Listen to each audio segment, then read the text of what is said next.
Okay, so let's go through these categories. We'll start with best costume design. So you guys get your predictor caps on. Okay. The nominees are Carol, Cinderella, The Danish Girl, Mad Max Fury Road, and The Revenant. Well, to me, this feels like a battle between between Mad Max Fury Road and Carol, both of who the designers in question have won before. Right. An almost all-female list of designers, by the way. But unless they decide to go with, I kind of predicted The Revenant would be in there, but I have to go with Carol on this because I just feel like the look of those costumes are so important to the feel of the movie, right? And I can't see them giving it to Mad Max as detailed as those costumes are. Yeah, I'm having, some of the things that Mad Max is up for, I'm just like, doing a double take. Because, it's, for a movie that did well and is critically acclaimed, there's the backlash against it since it's been out is, been pretty steady. People just don't get the love. A lot of people just don't understand it. So, this is one of those that... But the look of something like the villain in Fury Road, it's pretty extraordinary. Oh no, it always. But let me ask you this: when is costume design is early on, right? In usually, the evening. They we do could the be supporting looking category usually first, but they change sometimes. They change. But I'm just saying, if Mad Max starts picking up these, Mad Max could have. I think Mad Max is either going to go home empty-handed or have a big sweep. I don't think it's. I think the love. I just saw something the London Film Critics picked it as the best film of the year. So, so it's having. It's the darling besides The Revenant so far. So, but who are you going for? Oh, Carol. Yeah. I'll play it safe and go with Carol. I think. Damn. I'm gonna go for Mad Max. I'm gonna go out on a limb. Watch it go to The Revenant. Which they had to costume a lot of people for The Revenant. Yeah, this leather loincloth had to be sewn. Achievement in sound editing. Mad Max Fury Road, The Martian, The Revenant, Sicario, Star Wars: The Force Awakens. This is sound tough, editing guys. is like sound effects, basically, just to let people know. And so for sound effects, I think I would have to go with Mad Max. This is tough. Yeah. This is tough because you have all these actually, and Sicario too. The sound, just amazing. I'm actually going to go with Mad Max as well. I'll go with Mad Max on that too. We're breezing through these, man. Breezing through them. Yep. This show's going to be like 35 minutes long. It's possible. Achievement, or in other words, 3 hours less than the actual telecast. Achievement in sound mixing. Bridge of Spies, Mad Max Fury Road, The Martian, The Revenant, Star Wars: The Force Awakens. I will say this. I'll go first here. Okay. I think one of the elements that makes The Revenant the supreme movie-going experience that it is the sound that struck me the first time I watched it. So I think in either of these sound categories, its chances are the best with sound mixing. I'll choose The Revenant. I agree. I think that if you go and look at The Revenant too, how the sound is creatively mixed. I still remember that great scene, for instance, where the camera is hovering above through the clouds, and all you hear is Leonardo DiCaprio's breathing front and center above everything else. And I thought that was extremely creative. So that's just one of the many instances where sound mixing is particularly strong in that movie. So I'm going with The Revenant as well. Okay. See, in the past, I've always gone with the two. It's usually, in the past, I've noticed not the same film wins both categories. It doesn't happen every year. It doesn't happen, but it does happen. But yes. I'm not going to go with Mad Max. I'm actually going. When we talk about sound effects, I'm going to go to the granddaddy, and that's Star Wars. I think this is where that. No, I mean this is. I think this is one thing I got to say. Even the dreaded prequels, the sound effects at some points of the film were incredible. And then this one, I thought this one, the sound effects were really, really good. Well, remember sound effects, particularly, like the kinds of things that Ben Burtt used to do and so forth. Were incredible. But that would be sound editing. Sound mixing is really the mixing of the dialogue, the effects, and the music, and the blending of all three. Well, that I got to go with then Star Wars for sure. If we're talking about music, because the way that's synchronized. Now, I could also, it's tough because I could say the exact same thing about Mad Max too. But I'm going to go with Star Wars here because I think this they get it so right in this. I got to go with them. Okay. Best category of the night: cinematography. Yep. There were some exceptional-looking movies last year. Nominees are Carol, The Hateful Eight, Mad Max Fury Road, The Revenant, Sicario. Wow, what a bunch of superstars in this category. Ed Lawson, Robert Richardson, John Seale, Emmanuel Lubezki, and Roger Deakins, the forever left behind Roger Deakins. Well, I think this is pretty easy for me. It's definitely The Revenant, Emmanuel Lubezki. Yep. I just think it's pretty locked up for him. Although these are great. This is a great list, and probably the most accurate nominations of the night.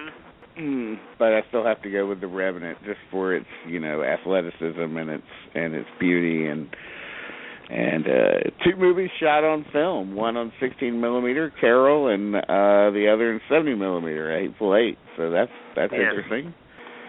But I'd have to say The Roger Revenant Deakins might have to wait till next year. Maybe Hail Caesar will do it for him. I hope. I'll have to say The Revenant too. Even though, my God, I love Carol. And then you have Robert Richardson and the whole 70 millimeter thing. So it's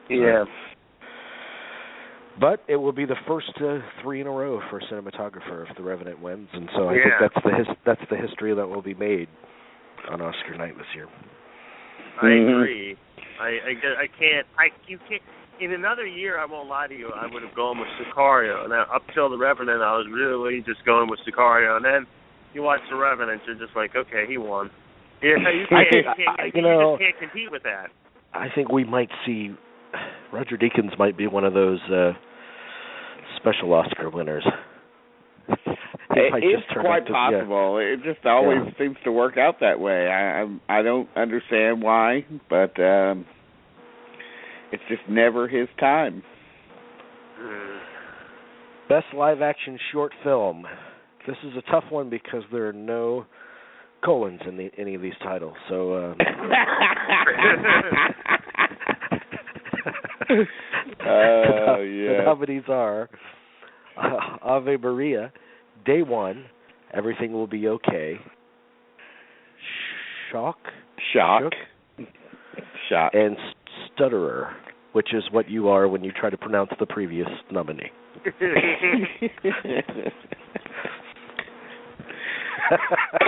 Well, have we seen any of these yet? I've read the. No, I haven't. I haven't seen them. I've seen some trailers for some of them, and they are going to be released in theaters, I think, on January 27th.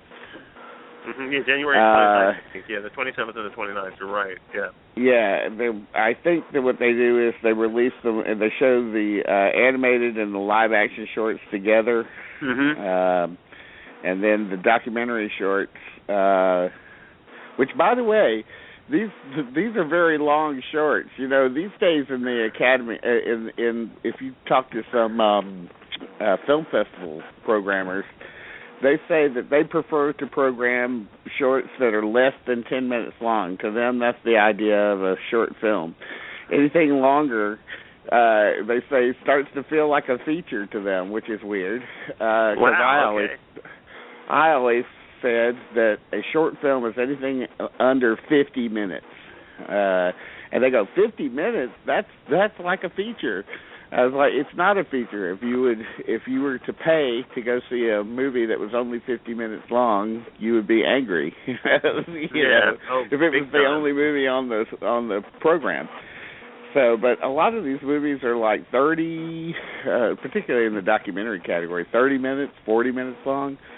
So, well, your average episode of TV is something like 48 minutes. So would you? Yeah, an hour-long drama is like 48 minutes. A sitcom's like 22, 23. You wouldn't consider those feature films. Yeah, exactly. So, but with this category, I'm thinking that they love to give movies to Oscars to movies about children, and children in wartime is a particular bonus in this category. So for that reason, I'm going with Shock as my choice. Okay. Well, I'll go with you. I'm going with you, man. Well, I'm surprised The Big Short wasn't nominated in either of these categories. Best Animated Short Film, Bear Story, Prologue, Sanjay's Super Team, We Can't Live Without Cosmos, and World of Tomorrow. Which one is a Pixar? No, I think it's Sanjay's Super Team, isn't it? Isn't that in front of the Big Dinosaur? It's almost like it's from an Indian filmmaker, and it almost looks like the Indian version of anime. Let's go with that.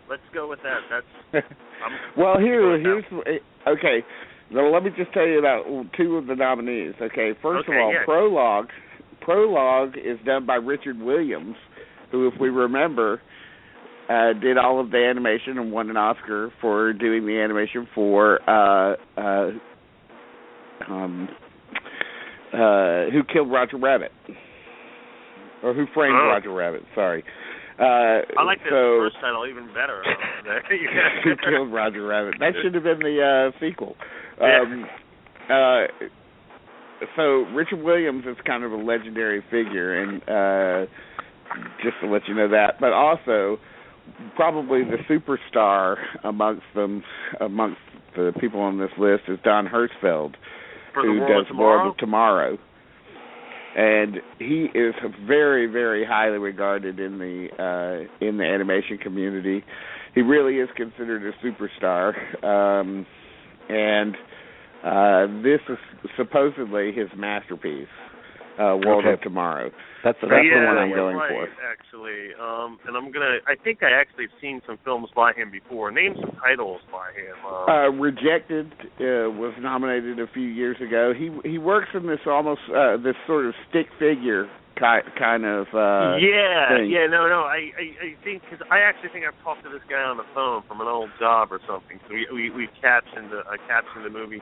Not World of Tomorrow, but I remember looking through the thing. I was like, I've seen movies by this guy before. I never got to see There's some one. that are available on YouTube as well. Okay. I mean, if you just put in Don Hertzfeldt, they're incredibly funny and weird and minimal. Very minimal. This one's less so. Well, this one's less It's so. Such a Beautiful Day. That's the one we worked. It's Such a Beautiful Day. That's a good film. That's actually pretty good. I like that one. So I've seen a couple of these actually. Everything Will Be Okay. Okay. Yeah, World of Tomorrow. These are World of No, Tomorrow. That's what we're going with. He does. Yeah, I think he's going to get it. I mean, if he's up for it. I mean, and he's never won yet. So, well, let's give it to him. Best Animated Feature: Anomalisa, Boy in the World, Inside Out, Shaun the Sheep Movie, When Marnie Was There. Well, it's obviously going to be Inside Out. This one. I think so. Yeah. Yeah. And how great is it, by the way, that one of the big snubs this year was the leaving off of the Peanuts movie, which I despise. I'm sure that made you very happy. I mean, I very happy. Very happy. I bet those guys looked at that and said, "This movie's terrible." Yeah. So it won't be Shaun the Sheep movie or the Peanuts movie. It will be Inside Out movie. That's our prediction. It's Inside Out, baby. Achievement in makeup and hairstyling. Here are the nominees: Mad Max: Fury Road. The 100-year-old man who climbed out the window and disappeared. Everybody says the what? It played here for a week. That did play here for a week. The Revenant. The Revenant is the third nominee. Mad Max. You know, just for sheer volume, Mad Max should get it. Yeah, I also think that The Revenant might have a major... Oh yeah. It might be part of what I think is going to be like a Revenant suite in a way. Not a huge suite, but... It could. We don't know. It's really funny. The two heavily nominated films here have this backlash that I don't. But I think whoever cleans up in these categories, if either one of these two clean up in these technical categories, I do see it that whoever does that, if they're not evenly or spread out, I think one of these films could sweep the night. I really do. But I think it could be The Revenant just because that at least has two acting nominations associated with it. See, that's the thing. That's the funny. Mad Max has no acting nominations, and neither one of them have a screenplay nomination. So they're already breaking a record in some ways. Wait, The Revenant doesn't have an adapted screenplay? Nope. Holy, okay. Shit, all right. All right. So and by the way, the 100-Year-Old Man movie is a huge hit in Sweden and around the world. Sweden is the country of origin, and it's based on a popular series of books that may not be that popular over here. I'm not sure, but it was kind of a hit movie. It's kind of a Forrest Gump type film. Right. Where an old man looks back on his life, meeting famous people, Albert Einstein and so forth, and so it was also it has a tremendous amount of makeup work in it as well. But I think it's going to go to The Revenant, even though I believe that easily Mad Max could come in here. Yeah, it's tough. But I don't know the makeup effects of that bear attack. Yeah. And by the way, the 100-Year-Old Man was made 3 years ago, so technically that dude's like 103 now. But anyway. Yeah, 100-Year-Old Man is a 2013 movie, so. But it only made it here this year. I'm going to say The Revenant. Yeah. Best Original Song, which some people thought that this was a snub as well, that the Chirac song didn't make it in. Even though that's part of the movie. The Fast Furious 7 song. Furious 7 song. Yeah, I got to tell you, right. That Chirac song bugged the shit out of me. Not the song itself, but the fact that the movie opens, like the first 8 minutes of the movie are like people singing and the lyrics on the screen. I'm like, when is the movie going to start? Yeah, I like the movie, but I mean, it was, it really had me questioning whether it would be any good the first 8 minutes of the movie. Anyway, the Academy Award nominated 50 Shades of Grey. There you go. Yes. Earned it. Not since Norbit has there been such a head scratcher. This song was meant as a kind of an answer to the closing scene of Saving Private Ryan. I was just going to say that.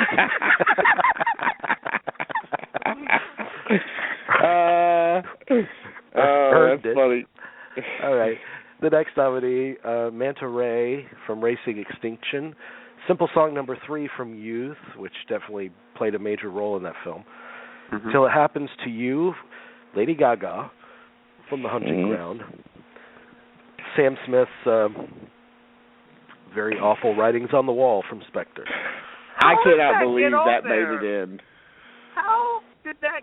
Did the Adele song for Skyfall get nominated? Yes. It won.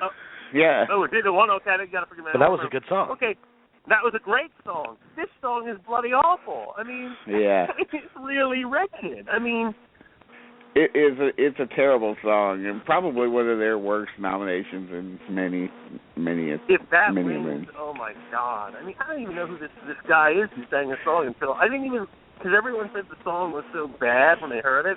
I just waited till I saw the movie. I was like, wow, this is really bad.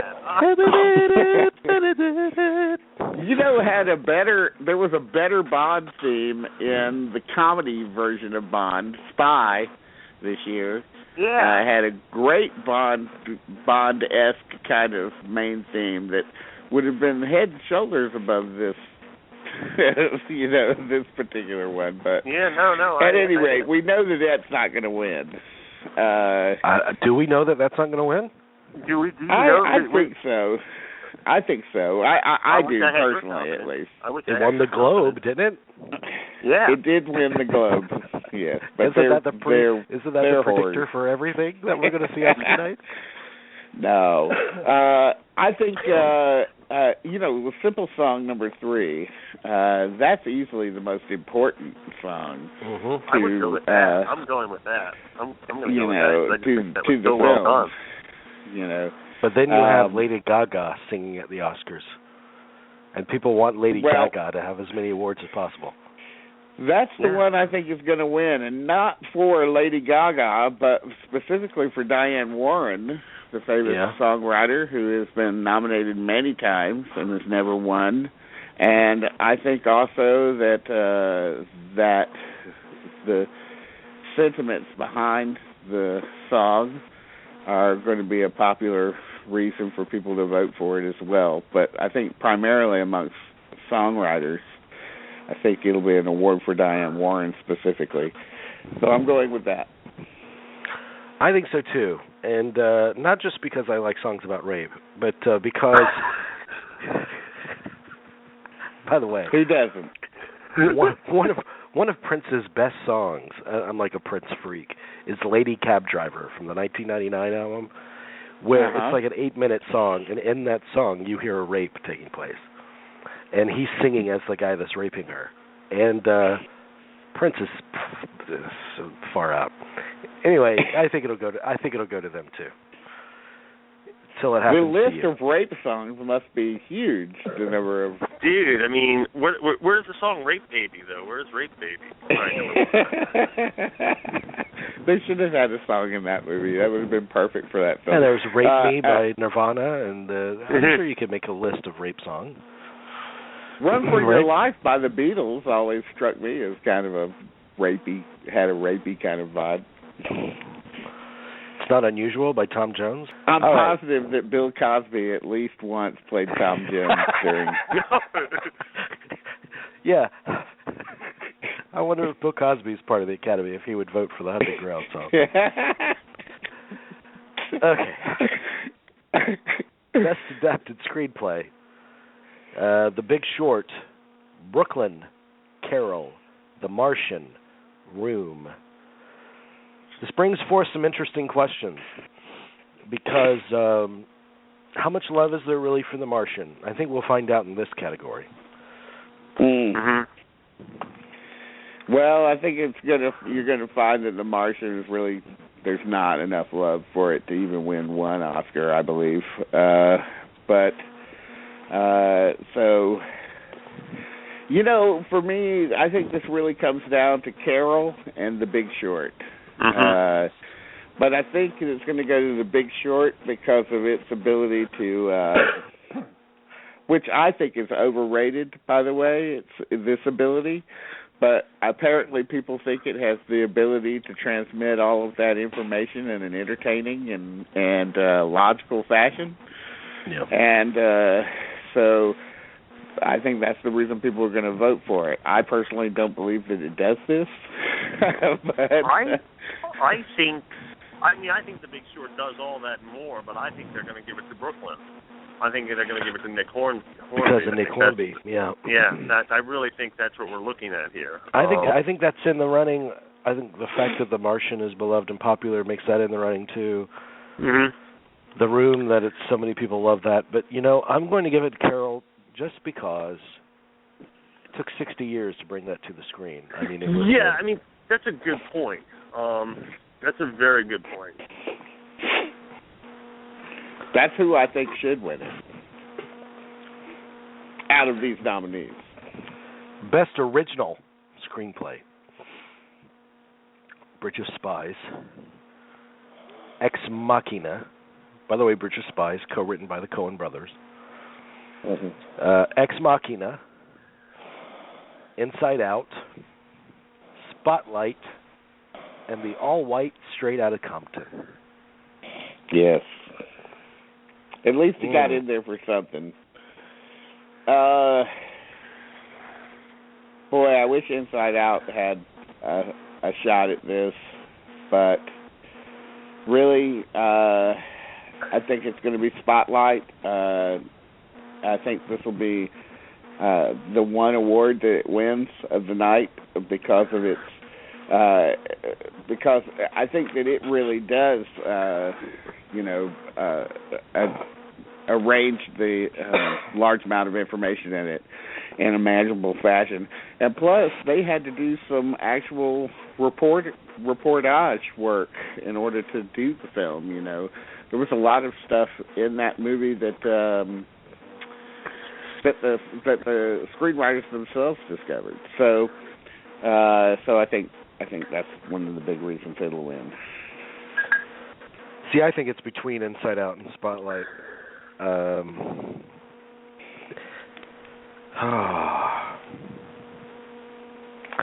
It's interesting. I mean, it's interesting that Best Picture will differ from possibly Screenplay. Yeah, no, it's definitely going to do that. You really think Spotlight has a shot in this category? Yes. Yeah. Really? Yeah, okay. I think it's the front runner. It is the front. I think the movie is a front runner, but you're gonna laugh at me. You're gonna laugh at me what I'm gonna pick. No, I'm not gonna pick Straight Outta Compton, which is I like Bridge of Spies too. You're going for Ex Machina, aren't you? Yes, because I'm gonna go with Alex Garland because he's an excellent writer. Now I'm not crazy about the finished movie, but I do think he's an excellent writer, and I think that does show in the movie. But I think they might give it to him because there's a lot of people are, there's a slate thing of rallying around this movie. I think it might go to him. Okay. God. It really should go to Inside Out because it's my brain creative. tells me that they're going to give it to Spotlight, but everything else tells me that it's going to be Inside Out. So what should I go with? My loin or my brain? Brain. Always. All right. I'll go with Spotlight. Best foreign language film. Embrace of the Serpent from Colombia. Mustang from France. Son of Saul from Hungary. Thebe from Jordan. A War from Denmark. Now, Son of Saul and Mustang are the two are the ones that have the brightest spotlight on them. Mm-hmm. Right. Yeah, and I think Son of Saul is going to be the winner. Holocaust movie. Gotta win. The Holocaust movie, it's got to win. I mean, I watched that, and I watched Mustang today. Oh, really? Yeah. Now, Mustang I think Mustang's a good movie, but it's very influenced by the Virgin Suicides. I mean, it has that vibe. I mean, not, but it just has that vibe to it. 5 sisters and everything. Well, it's the story of 5 sisters caught in a house, kept in the house. Yeah, basically. So you can't. I mean, obviously, the person who made this was very influenced by that. There's just no denying it. It's a good movie. Son of Saul is very good. But even walking out of it on Friday night, I'm just, I'm thinking of, and even talking to people about it yesterday and talking to my brothers about it and talking to my mom about it, it's Holocaust porn to an extent. I don't know how else to say it. But what I do think the movie has going for it is the way it's shot, and also you feel you are in Saul is in every scene of the film. I mean, you were basically with him in the camp. You feel like there are parts of it where you actually it's almost like a POV kind of movie, isn't it? Yeah, I mean, like a huge POV kind of movie. I'm going to go with Son of Saul, but they do. This is a category where they trip you up and they give it to something else, though. Where you think it's going to go like to something like Amelie or Pan's Labyrinth. They do that. Yeah. I wouldn't. I think they're going to give it to Star Wars: The Force Awakens. Personally. Well, that is a foreign film to some people. Yes. I mean, they're going to go completely left field. Yeah. Okay, so Son of Saul for the 3 of us. Yes. Okay. Best original score. Bridge of Spies, which is Thomas Newman. It was a good year for film scores. Carol from Carter Burwell. The Hateful Eight, Ennio Morricone. Sicario from that, what's his name? Johan Johansson. Yeah. Bless you. Why would that name trip you up? Because I don't have the name in front of me right here. I'm going by memory. Oh, I see. Okay. And Star Wars: The Force Awakens by, of course, John Williams. John Williams' triumphant return. Now, I think Creed should have been nominated here. I agree. That's a really nice film score. I will tell you, though, my God, I was listening to the score of Carol the other day, and that just took me back to that movie and how powerfully emotional I found that movie. But I don't think there's any question. This is Morricone's to lose. Yes. Yeah. Yeah, for sure. I mean, it's John Williams' 50th nomination. It's Thomas Newman's probably 12th or 14th nomination without a win. And it's Carter Burwell's first nomination ever, and an incredible oversight of a master of this particular art form. But yes, it's got to go to Ennio Morricone. By the way, with this award nomination season, Steven Spielberg holds the record for the most nominations for his movies, something like 128 collectively. Wow. That's an interesting stat. Yeah. Yeah, he gets it there almost every time. When they've won like 2, so it was a good batting average. So we're all going with The Hateful Eight, Morricone. Yeah. Yes. I don't see how you can. I mean, they're all great scores, but it's the Morricone one. It's just the one to go for. Will Morricone be there? Please, will he have? Can we not have Quentin Tarantino pick the award up for Ennio Morricone, please? Yeah, that would be a wise thing, though. That I would recommend. I think Morricone might actually be there. I hope so. Morricone did a concert in L.A. not too long. Sometime last year, he did a concert in L.A. I think he'll show up. There's a great video that we posted up on our Twitter of them telling Morricone he was nominated for an Oscar, and he was that morning he was in his orchestra room. He was recording a score, and so everyone in his orchestra was applauding him. And when they told him, I want to go and check that out. Yeah. I couldn't tell if he was getting choked up or if he was just old. There's like a there's that slight you couldn't tell the difference. Yeah.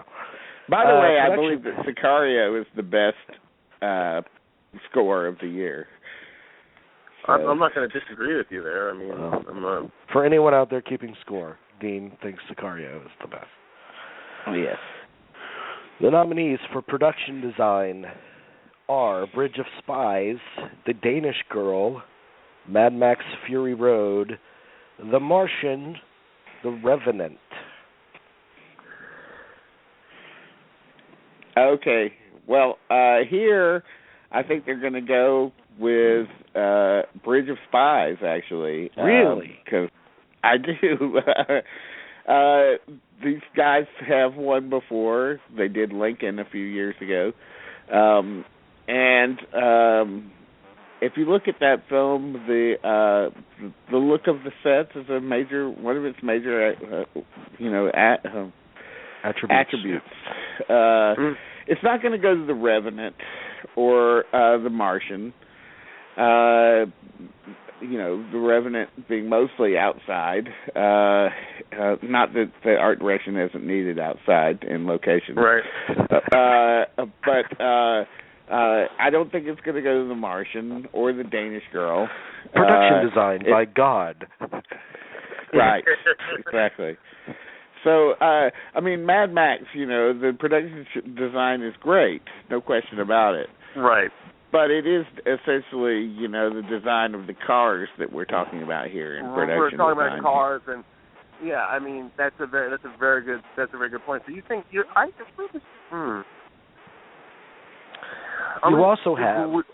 also have Jack Fisk as the nominee for the Revenant. Mm-hmm. Right. Another person that's a genius at his craft and has never won an Oscar. Really? He's never won? Never Good won. Lord. In fact, I think this might only be his second or third nomination, tops. I'm going with Jack Fisk. That's all I'm saying right now. So you're going with the Revenant? Underdog. Yeah, I'm going to go with Revenant. I know that's not a popular choice in this category, and I'm surprised by some of the stuff there was a lot of other stuff I thought might have been nominated. Like Carol, I thought might have gotten in this category. I was surprised that didn't get in here. Yeah, that movie really does. I'm sure you could say the same thing about Bridge of Spies, I guess, but I think they do the same thing very well, which is to transport you back to that period of time in the 50s. Where you really do feel like you're in that time, where it's not something that calls attention to itself. I actually think Bridge of Spies does that more than Carol, because Bridge of Spies has that feeling of self-conscious nostalgia a lot more than Carol does. Right. Yeah, it's like yeah. Well, here's the deal, though. Also in Carol, too, like, so much of it is shot in close-up that the art direction isn't really as important. Like their surroundings aren't really that well-defined a lot of the time. Whereas Bridge of Spies has lots of, very widescreen, long shot kind of images in it. So where you really can drink in the set design. So that's just another reason why I go with that. This is a tough year. You know what? God. Mad Max Fury Road creates such a unique reality that is unlike any of these other nominees. Really unlike most movies. Well, certainly it's the only movie that's ever been nominated in this category that is primarily for the building of what are essentially props. None of the others were ever nominated. This is the first time. This is the first time that this series has gotten this kind of love. Gotten nominated for anything. Yeah. It's amazing. Even Thunderdome didn't even get nominated for We Don't Want Another Hero. Well, yeah. That's a very good point to bring up. I'm on my racket. Man. Between Mad Max and The Revenant, this is what this comes down to, so much of this race.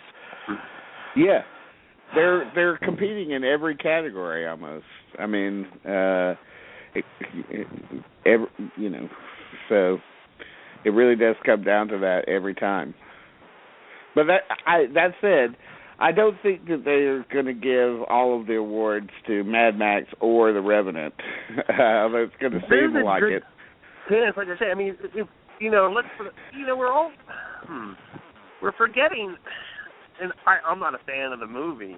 I would not rule out the Danish Girl, though. I just think that movie has I mean, although it did get 4 or 5 nominations, so yeah, I mean, it's hard for me to shake the sort of tepid quality of. I'm going to go with The Revenant because of Jack Fisk. That's okay. Yeah, I didn't know that would be the one category that was like pulling teeth for me. Wow. Editing, The Big Short.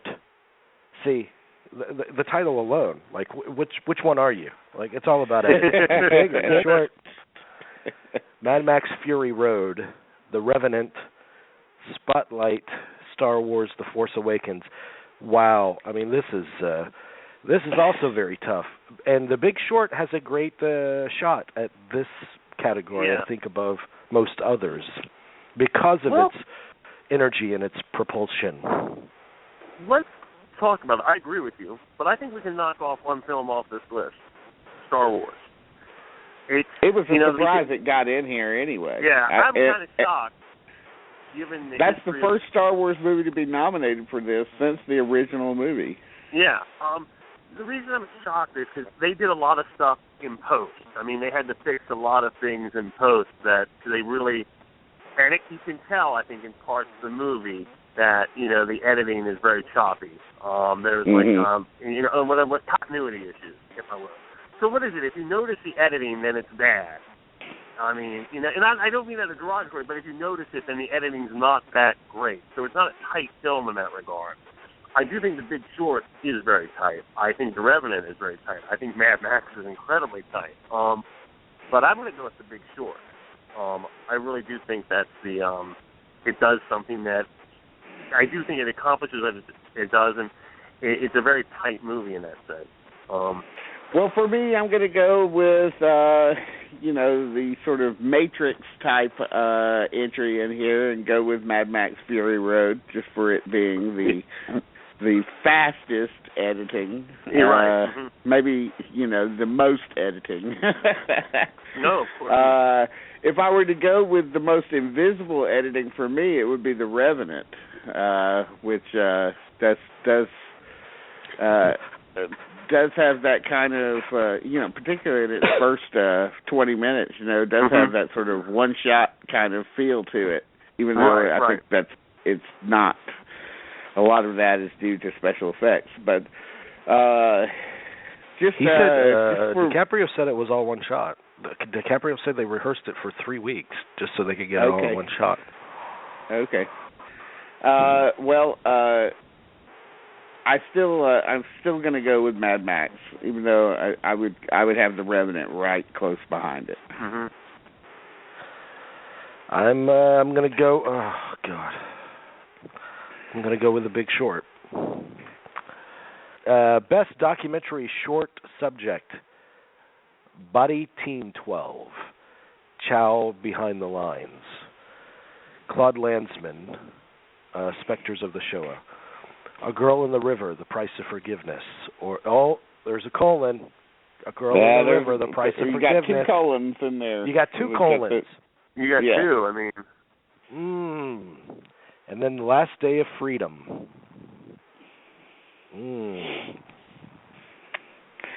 Do we all know what these are about, by the way? I'm going with the Holocaust one. Body Team 12 is about the collection of the Ebola victims in Africa. Chow Beyond the Lines is the story of a Vietnamese artist that was a victim of Agent Orange and has no arms, so he paints with the brush in his mouth. Claude Lanzmann, Spectre of the Shoah, is about the maker of the movie Shoah. So there you go. You've got your Holocaust that's what I'm going connection. with. I'm going with the easy one. Yeah, Girl in the River is about a Muslim woman that's been punished for something, and who knows, whatever they do, they get punished for it. And Last Day of Freedom is about a guy about to go into prison or something. So I've heard that Ciao Beyond the Lines is the most emotional of them all, but I'm still going to go with Claude Lanzmann, Inspectors of the Shoah. Yeah, I mean, I'm just going with that. I'm going with that as well. But I will watch these before the big night. I want to go and see them at the theater. That's a fun night at the movies. Well, I mean, not fun. Well, but the documentary category will be like a barrel of laughs. Those subjects. Yeah. I mean, and when you add them all together, it's almost 3 hours worth of material. But maybe not fun, but rewarding. Rewarding may be the word that you were looking for. Yes. Gather the kids. Best documentary feature: Amy, Cartel Land, The Look of Silence, What Happened, Miss Simone, Winter on Fire, Ukraine's Fight for Freedom, which that's a Netflix. That's a Netflix, isn't it? Yeah. Winter on Fire? I think it is. Yeah. You know, all good movies. I'm glad Liz Garbus got in. That was nice for her. Amy would be the, the one wrench in this. The one wrench in this that keeps me from saying that Amy is 100% is The Look of Silence. Which they nominated The Act of Killing a couple of years ago, and it didn't win, and it was considered the best documentary of the year. And the same thing goes for Look of Silence, which again I tried to watch and I said I can't make myself get in the mood for it, so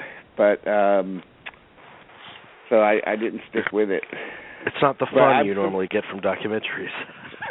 Yeah, it's so dismal. I can't watch it. I want to, I have an X-Acto knife in my room. I might use it on my wrists. But it's that depressing? I mean, I know it is, but I mean, you really couldn't sit through it. Yeah, no, I just wasn't in the mood for it. Like 10 minutes in, I was like, this is just so dour. I'm going with Amy. I'm going to go with Amy too. I mean, and the thing is too, this should not be looked at as one of those lightweight movies. I know that they gave one to, Searching for Sugar Man and one to 20 Feet from Stardom. So I don't think that this is a movie that should be lumped in with those as good as those movies are. I think this is a weightier type of film, and so for that reason, plus it's so damn emotional and for me, it's just the best documentary I saw all year. I'll go with Amy as well. Yeah. Okay. Best visual effects: Ex Machina, Mad Max Fury Road, The Martian, The Revenant, Star Wars. This is a real race here. This is the big one. I mean, everyone is at the top of their game in this. I got to say that. These are really all five, just in their own way, are just. I mean, you have two, Mad Max and Star Wars, that excel at what they are always good at what they're always cutting edge at, and I think they're both very good. But then you have something like The Revenant, which is. Yeah. I mean, and then The Martian. I mean, well, I gotta say, the one. If the purpose of visual effects is to be seamless, I was very aware of the visual effects in The Revenant. I mean, I was aware that it was a CG bear, and I was aware that the CG snow, whatever you call it, the snowstorm, the what do you call it, avalanche, whatever, that looked extremely CG to me. So I think this is the one where The Martian will win. The Martian, wow. You think The Martian over Star Wars? Here you want to go down that route? I mean, you mean... What's it going to cost me if I do? Well, okay. I mean, it's not going to cost you anything. I mean, I'll tell you, I'm going for Star Wars. I'm going to go with that, too, just because I mean, let's go with, you could go with Star Wars or Mad Max, because they both emphasize this whole thing, practical effects over, CGI. And I think they both, in their own ways, should be, there's some way to split down to reward both of them, because they both really... Although, I was sitting watching Mad Max Fury Road again the other night, and, it's pretty packed full of CGI. I mean... Oh, that's the storm sequence especially, and her arm. Well, I mean, even from the first shot, where he eats the lizard, that's... Well, I thought you were going to say something else, but okay. when he eats the lizard in the very first shot, that's obviously CGI, too. So there's a lot of CGI in it. It's just that they stayed away from it in the chase sequences particularly. Right. I have to go with Star Wars. I do too. I really do this time. I mean, I like that they went for the very good, but also rather subtle effects of Ex Machina. That's nice. And those were done very cheaply, too. That was a very low-budget movie. Yeah. Best Director. A couple of surprises in this here. Yep. The biggest of which is Adam McKay. Adam McKay is Oscar-nominated Oscar nominee Adam McKay. So for The Big Short. George Miller for Mad Max Fury Road. Alejandro Iñárritu for The Revenant. Lenny Abramson. I think that's it. Abramson. Abramson, yeah. Son of Abraham. For The Room. Todd McCarthy for Spotlight. Right. Well, it's between Miller and Iñárritu. If it could go either way, because of course Iñárritu won last year. So are they going to make him the first back-to-back Best Director winner in over 50 years? The last person to do it was Joseph L. Mankiewicz back in '49 with Letter to Three Wives, and then in 1950 with All About Eve.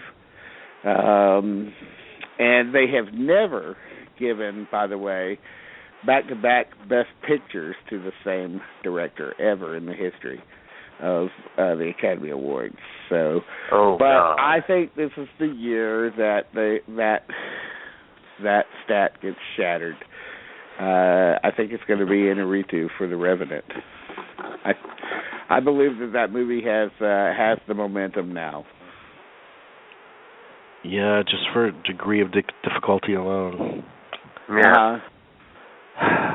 And the degree of success. I mean, the movie is incredibly entertaining and very, very, very well done. So if it's not Iñárritu, it'll be George Miller, though.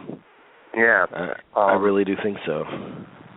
And I really believe that the backlash that the Revenant is experiencing now is primarily being caused by the fans of the Revenant, of Mad Max. They are a very, very committed bunch of people. Yep. Yes, and they see the Revenant as its main competition, and they don't like it. So. Why can't you like both films? I don't understand why people. I've never understood this about fandom. I've never understood. Well, fandom. because you can't vote for both Clinton and Sanders. There's got to be a victor. You got to be a victor, but this is a little. So which one's important. Clinton and which one's Sanders in this race? Anyway, that's a funny way to reduce it down into. Are we all on board with Iñárritu? Yeah, I just don't know how else. I mean, I do think it's an amazing accomplishment of cinema. I really do. I mean, it is. I mean, you can't watch that and not be in awe of it. I know that people. I've talked to people who say, "Oh, I thought it was so boring after the open," and I'm like, "What planet are you on?" I mean, really? Why would anybody think it's boring? I just don't understand that. I want to say, first of all, you're the same people that say there's too much talking in the movie. There's not hardly that much dialogue in the goddamn movie. So please give me a break. I mean, yeah, I don't understand the whole boring. And what's great about the movie is that there's all these interesting subplots I found that I didn't even know about that I was really intrigued by. It was just. The movie isn't, for me at least, I think part of the joy of the movie was there was all this stuff going on that I was not aware of when I first heard about the film. Because you were just, it's just going to be Leonardo's survival tale. But it's much more than that. And that's what I like about it. There's so much going on. I mean... Like what? Like the Native American subplot that's in there. And then also the whole thing with Tom Hardy and Domhnall Gleeson I thought was very interesting. Because these are things you don't... I guess when you see the trailer... a couple months ago, you're thinking, oh, okay, this is going to be Leonardo's survival. No, it's much more than that. Best Supporting Actor. This is the obvious, the surefire winner of the night. Christian Bale, The Big Short. Tom Hardy, The Revenant. Mark Ruffalo, Spotlight. Mark Rylance, Bridge of Spies. Sylvester Stallone in Creed. It's going to be Stallone. Unbeatable. Stallone all the way. And I agree 100%. But isn't it funny, before Creed started screening, a lot of us thought Mark Rylance was like the front runner for this category, for Bridge of Spies. And he now was. There's a lot of... I mean, he still is. I think he's the second possibility. There's a lot of bad talk about Mark Rylance now. It's like, what did Mark Rylance ever do to you? I mean, he acts like he just sucked a lemon or something, like his facial expression. But yeah, and I got to say, our good friend Arenado Diaz, he predicted Stallone would win the Oscar early last year before anybody knew about Creed. So, wow. Yeah, that's I was impressive. like, are you kidding me? That is. What are you talking about? Yeah, I mean, I would have laughed in his face, but I mean, wow, good for him. It's just the best story of the night. It's the best, transcending the award itself. It's just the narrative leading up to his win is just irresistible. You can't, And on nomination morning, when the nominations were announced, his nomination got the biggest applause of the morning. So I think it's just something that people want to see. And it's completely deserved, especially amongst these 5 nominees. I mean, I love Tom Hardy in The Revenant. I think he's terrific. He would be my personal second choice. And I really, as good as Mark Ruffalo is, I don't think he has any place in this category. I would have much rather seen Idris Elba or Jason Mitchell from Straight Outta Compton. Yeah. I mean, I think Ruffalo, is the best performance in Spotlight, but I just don't. Just me personally speaking, but I just don't. I mean, yeah, you can definitely put. I do think the Straight Outta Compton deserves something in this category. I mean, Eazy-E, certainly the character playing Eazy-E was a certain. That would have been a nice, and Idris Elba too would have been nice in this category. So. Okay, actress in a supporting role: Jennifer Jason Leigh for The Hateful Eight, Rooney Mara for Carol, Rachel McAdams for Spotlight. In my opinion, a completely wasted nomination. Not because I don't like Rachel McAdams, but it was like a nothing part. Alicia Vikander for The Danish Girl, Kate Winslet for Steve Jobs. Kate Winslet's gotten some notice for this performance in Steve Jobs, but the best performance, Carol. Rooney Mara and Carol. I'm going to go with you on that, too. I do think I know a lot of us were thinking Jennifer Jason Leigh because this is a comeback role or whatever. And don't get me wrong, it's a great performance, but Rooney Mara is, to me, the heart and soul of Carol, and she deserves it. She finally, just give it. I would have given it to her years ago for The Girl with the Dragon Tattoo, but please give it to her for this. It's just such a moving performance. I agree with you guys that she's the best performance out of the 5. However, there is a possibility that people will see through this as being category fraud, which it is, because she's not a supporting character. She's a lead. She's just as much a lead as Kate Blanchett. This is like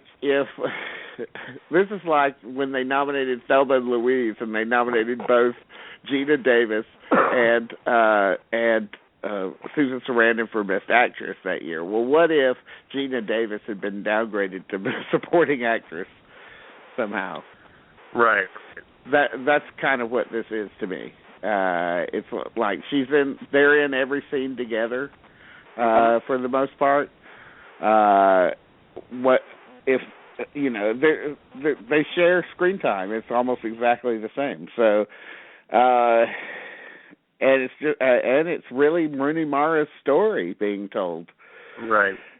So, but I think this is a case probably where the category fraud will work out for the studio that perpetrated it. So I will go with Rooney Mara as Carol, in Carol, although Jennifer Jason Leigh being nominated for the first time in a great career in Hateful Eight, she's almost as deserving a career award type thing as Stallone is. So that's true. That's very true. And it's a Tarantino character. Yeah. And yeah, I mean, and it's a great sort of weird kind of villain. It's very showy, so it could easily go that way. But I agree with, by the way, that Rachel McAdams and is a wasted nomination, and also Alicia Vikander. I would have much rather seen her in here for Ex Machina, but so do you think if Rooney Mara doesn't win, they'll give it to Kate Winslet or Jennifer Jason Leigh? I think I think Jennifer Jason Leigh personally. Okay. So I think Winslet winning at the Globes was just a Craven Globey type thing, for they knew they were going to give it to DiCaprio, so they get a photo of DiCaprio and Winslet with their Golden Globes together 20 years after Titanic wins. Yeah. So, yeah. Okay. Going to go to Rudy. Best Actor in a Leading Role, the nominees are Bryan Cranston for Trumbo, Matt Damon for The Martian, Leonardo DiCaprio. Yeah, that was great. DiCaprio from The Revenant, Michael Fassbender for Steve Jobs, and Eddie Redmayne for The Danish Girl. DiCaprio, right? DiCaprio all the way. DiCaprio. It's Leo. If it's not for this, then this the hell with the Oscars after this. It's his year, please. They're not. No one will be able to live with the Oscars, and the Oscars won't be able to live with themselves if they don't give it to Leo. And that's just the bottom line. And if he wins, he will be the darkest-skinned winner of the night. So, I mean, that's another thing. Fassbender Redmayne is very pale. That's true. He will be. Okay, so we're all I think it's the black factor that's working in Leonardo DiCaprio's favor. Okay. So Best Actress in a Leading Role, the nominees are Kate Blanchett for Carol. Personally, I think it should have been for Truth, if anything. Brie Larson for Room. Jennifer Lawrence for Joy. Charlotte Rampling for 45 Years. And Saoirse Ronan for Brooklyn. This is this is interesting, and it's a race that could change between now and February because it's kind of tremulous right now. I think it's between Brie Larson and Charlotte Rampling, and right now, at this moment, I'd have to give the edge to Charlotte Rampling, but I think it could go either way by late February. I really hope Charlotte Rampling wins. I mean, everybody knows how much I love that movie, and chiefly it's because of her performance, and it would be so great to see her win,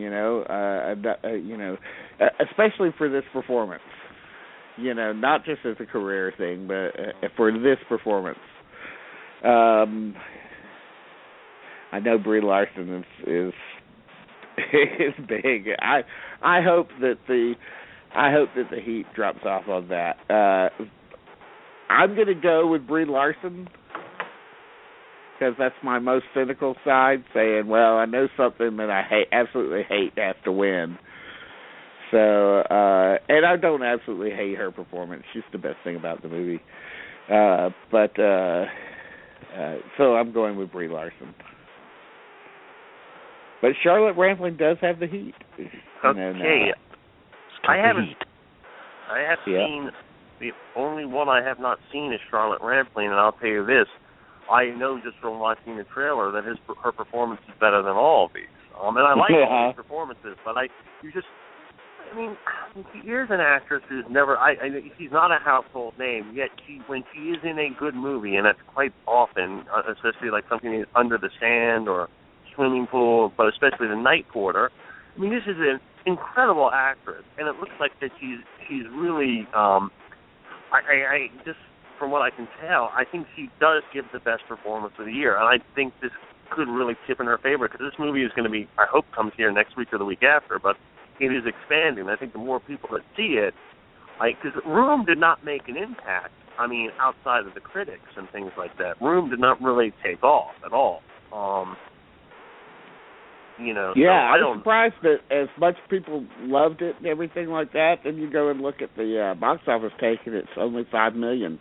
Yeah, of course, they kept it down to, I think only 200 theaters. Yeah. So, but it's expanding. It's released soon. So, but so are you going with Charlotte Rampling? I'm going to go with Charlotte Rampling. I really am. I'm going to do that right now. Yeah. Final category. Best Picture. The nominees are The Wedding Ringer, The Green Inferno, and The Cobbler. No, The Cobbler. If that's not on there, I don't know why. All the movies. All the movies. No, this category has 3 the movies. The Big Short, The Martian, and The Revenant. Those are your 3 thes. Then we have Bridge of Spies, Brooklyn, Mad Max Fury Road, Room, and Spotlight. What is honestly a contender? What could win out of these? Well, the pundits are still saying that The Big Short has a possibility of winning, although I don't see how that's happening, with its only other win possibly being, I don't know, it would have to win Best Editing and then Screenplay, Adapted Screenplay. Then that would make it a possibility. Although, is it going to be another shitty year where the Best Picture of the Year wins 3 awards? I don't think that's the case. And for that reason, I'm going with The Revenant. I think it's going to end up winning 6. I think Mad Max will end up winning 3 or 4. And then everybody else wins 1. Yeah, I think to me it seems very easy in a lot of ways. I just don't see them giving Best Picture to Mad Max. I don't see that. The first time a 4th entry in a movie series has been nominated for Best Picture, and I just don't think it's what they think of as the Best Picture type of movie. And I think a lot of the old timers that we're friends with on Facebook, a lot of the old directors like Monty Hellman hates this movie with a passion. He does.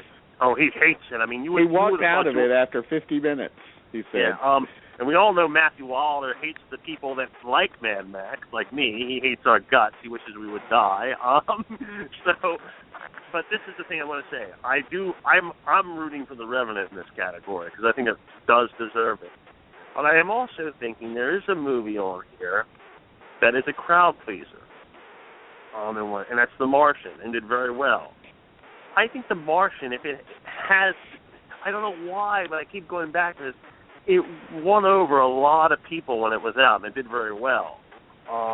There's something about me that says The Martian might, in any category, this is where it's going to take it.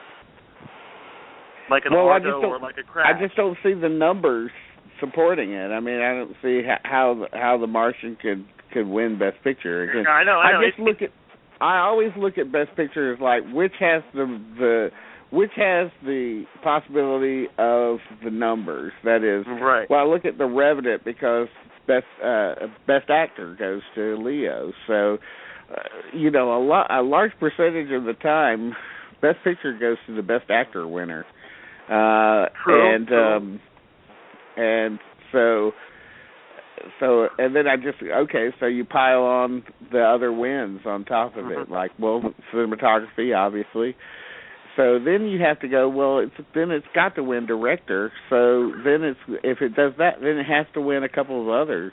Right. Now, I mean, I'm with you on The Revenant, but I'm just thinking The Martian just as this thing that's like an Argo or like a Crash, you know what I mean? Like just something that, a popular with audiences kind of thing. They do that some years, and I'm thinking, yes.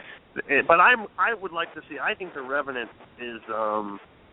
I think it's going in so strong now. It was actually very smart of them to wait to release it limited at the very end of the year, and then open it wide, and last week. And the pundits say that that's usually a kiss of death. At least it has been in the past few years. Like the last late December release movie that won Best Picture was $1 Million Baby in 2004. Right. For all the ensuing time, the Best Picture winner is usually premiered somewhere around Telluride, which happens in September. So, but again, I think this is a year where a lot of records are going to be broken. That's what records are there for, to be broken. Yeah. And so I think that's going to be the sort of the headline of the year. I agree, and I hope so. And it will make Iñárritu among, if not, he might be the leader in terms of living directors that have the number of, in terms of number of Oscars that he's won. He won 3 last year, and he's poised to win 2 this year. So he becomes the director with the most Oscars. Now, it's actually Billy Wilder who has the most Oscars at this point with 6 in terms of all directors. So. Okay, I think it's going to be The Revenant as well. There we go. Yeah, So those are our Oscar predictions. A lot can happen between now and the end of February. We shall see. But we will keep covering the race up to that big night. We'll interview as many of the nominees as are willing to come on our show. And we'll do a pre-show, as we normally do. Yeah, definitely. Those always do well. Oh, good. Are we going to do like a live pre-show? Yeah. Yeah, okay. Yeah. That'll be fun. Yeah, of course it has to be live. Yeah. So, everybody, or else it wouldn't be a pre-show. That would be lame. The Oscar pre-show, premiering Wednesday, March 1st. Question.